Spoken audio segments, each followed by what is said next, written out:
বেহালার পর্ণশ্রী কিন্তু দফায় দফায় উত্তেজনা ছড়ায় গতকাল রাতে। একদিকে ইভিএম লুঠের প্রতিবাদ করেছিলেন বিজেপি কর্মীরা এবং সেই কারণে তৃণমূল নেতা এবং 4 জন তৃণমূল কর্মীকে মারধর করা হয়েছে, এমনটাই অভিযোগ।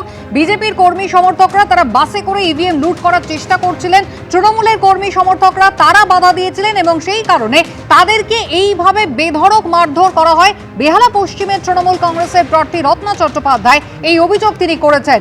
নেতৃত্বে ছিলেন বেহালা পশ্চিমেরই বিজেপি প্রার্থী ইন্দ্রনীল খাঁ এবং তার সঙ্গে তার অনুগামীরা, এমনটাই অভিযোগ করছেন রত্না চট্টোপাধ্যায়।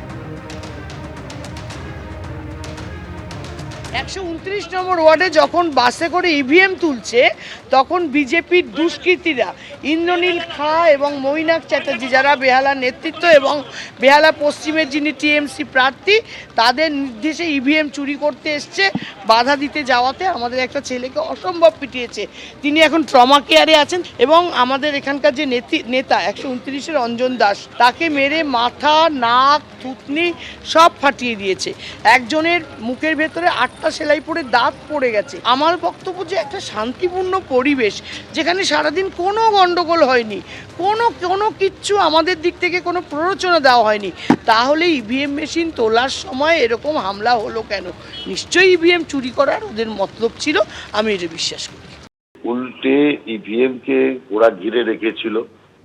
ইভিএম পাল্টানোর কাজ অধিকাংশ সময় এর আগে তৃণমূলই করেছে, এই অভিযোগ সর্বত্র সমস্ত পার্টির থেকে এসছে।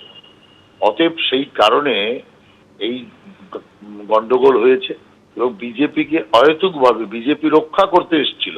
আর রক্ষা কর্তাদের উপর যদি হামলা করে তো স্বাভাবিকভাবে বাঁচানোর জন্য হামলা করবে। অতএব ইভিএম দুর্নীতি করার যে প্রচেষ্টা তৃণমূল কংগ্রেস করেছিল তা বিজেপির কারণে রুখে গেছে। অতএব মানুষের ভোট যেটা সুরক্ষিত রাখা দরকার ছিল সেটা তৃণমূলের হাত থেকে, লুট করার হাত থেকে বাঁচানো গেছে। মোটের উপর শান্তিপূর্ণভাবেই গতকাল দ্বিতীয় তথা শেষ দফার ভোট পর্ব শেষ হয়েছে, কিন্তু তারপরে রাত থেকে নতুন করে উত্তপ্ত হয়েছে বেহালার পর্ণশ্রী। পর্ণশ্রীতে 2 জন আরএসএস কর্মীকে মারধরের অভিযোগ উঠেছে তৃণমূলের বিরুদ্ধে।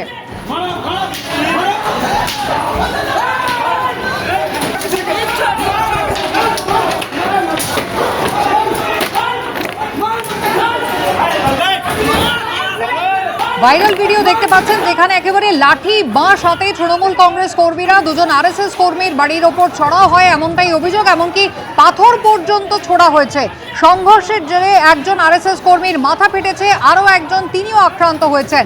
কিন্তু থানায় গেলে চিকিৎসার ব্যবস্থা না করে এই আক্রান্তদেরই পুলিশ গ্রেফতার করেছে, এমনটাই অভিযোগ।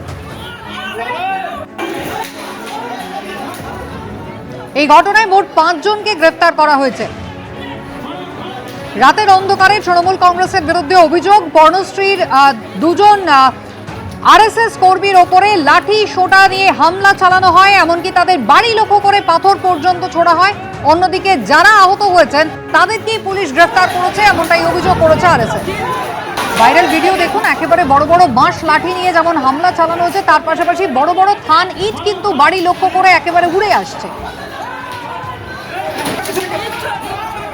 আরএসএস এর ওপরেই হামলা চালানো হয়েছে, তৃণমূলের বিরুদ্ধেই অভিযোগ করা হচ্ছে।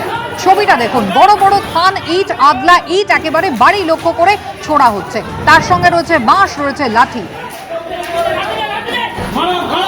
2 জন আরএসএস কর্মী আহত হয়েছেন এই ঘটনায়। মোট 5 জন আরএসএস কর্মীকে গ্রেফতার করা হয়েছে।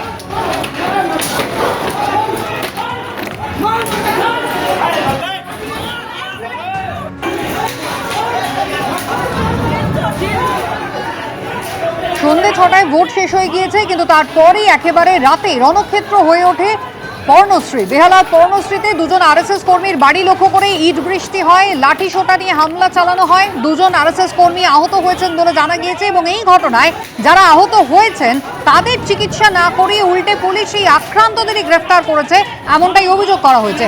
এই ঘটনায় মোট 5 জন ইতিমধ্যে গ্রেফতার হয়েছে।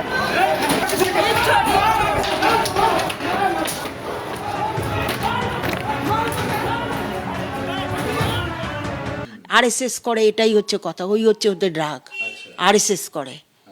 কালকে এই যে ঘটনা ঘটলো, কারা মূল আক্রমণ করেছিল? ওরা তৃণমূল। চেনেন কি আপনি তাদের নামগুলো? হ্যাঁ চিনি, ওই লালটু, তারপর অঞ্জন দাস এসছিল, তারপর পিঙ্কু, মোহনলাল, তারপর শুভ, পুলিশের তরফ থেকে নিয়ে গেছে, ও এখান থেকে নিয়ে গেল গাড়িতে দেখলাম, তারপরে থানায় গিয়েছে বসেছে, তারপর আজকে শুনছি নাকি কোর্টে নিয়ে যাবে। ছোট ছেলে থানায় হসপিটালে ছিল। 2013 সাল থেকে ওরা করছে, 13 সাল থেকে আমি বাড়িঘর করছি। আমার স্বামী কলকাতা পুলিশ, তার রিটায়ার লাইফের পয়সা দিয়ে সে বাড়িঘর করছে, সেখানেও বাধা। কেন এখানে বাড়িঘর করছে? রাস্তায় মাল ফেলতে পারবে না, অন্য লোকের মাল পড়ে রয়েছে, আমাদের মাল পড়ে থাকবে না, শিগগিরই মাল তোল, নালে ফেলে দেবো। তা আমার ছেলে বললো, মা অশান্তি করে লাভ নেই, মাল তুলে নি। ঠিক আছে, তুলে নিল। মানে নানানভাবে। আহতের মায়ের বক্তব্য শুনলেন। একেবারে পরিকল্পিতভাবে তৃণমূল কংগ্রেসের কর্মী সমর্থকরা হামলা চালিয়েছে, এমনটাই তিনি অভিযোগ করছেন। এবং তৃণমূল নেতা এবং কাউন্সিলরের স্বামী অঞ্জন দাস, তিনি এবং তার সঙ্গে যারা অনুগামী রয়েছেন তাদের বিরুদ্ধেও কিন্তু অভিযোগ করছেন এই আক্রান্তের মা।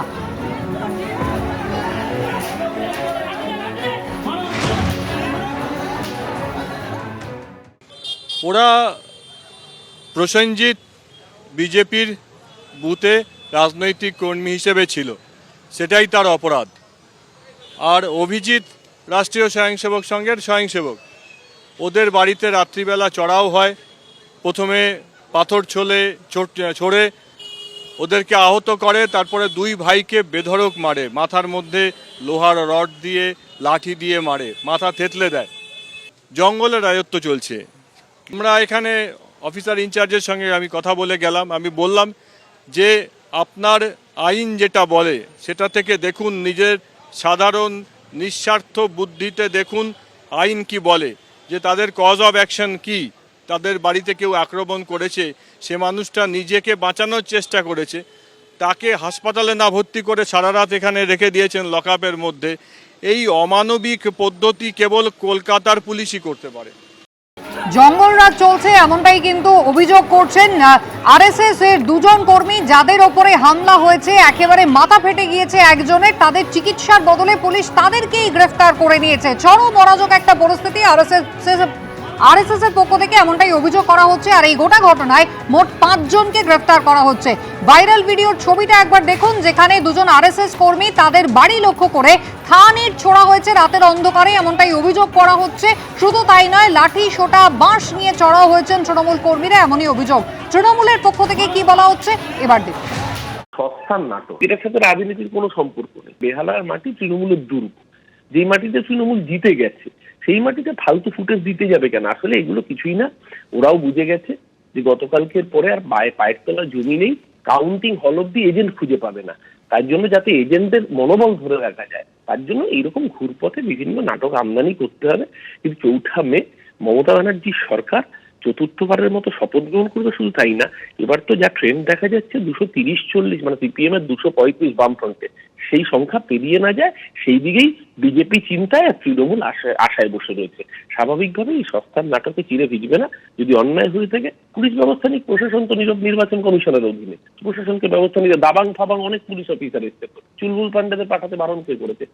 করুক, তদন্ত করুক, চুলবুল পান্ডেরা খুঁজে বের করুক কে করেছে। এবিপি আনন্দ, এগিয়ে থাকে, এগিয়ে রাখে।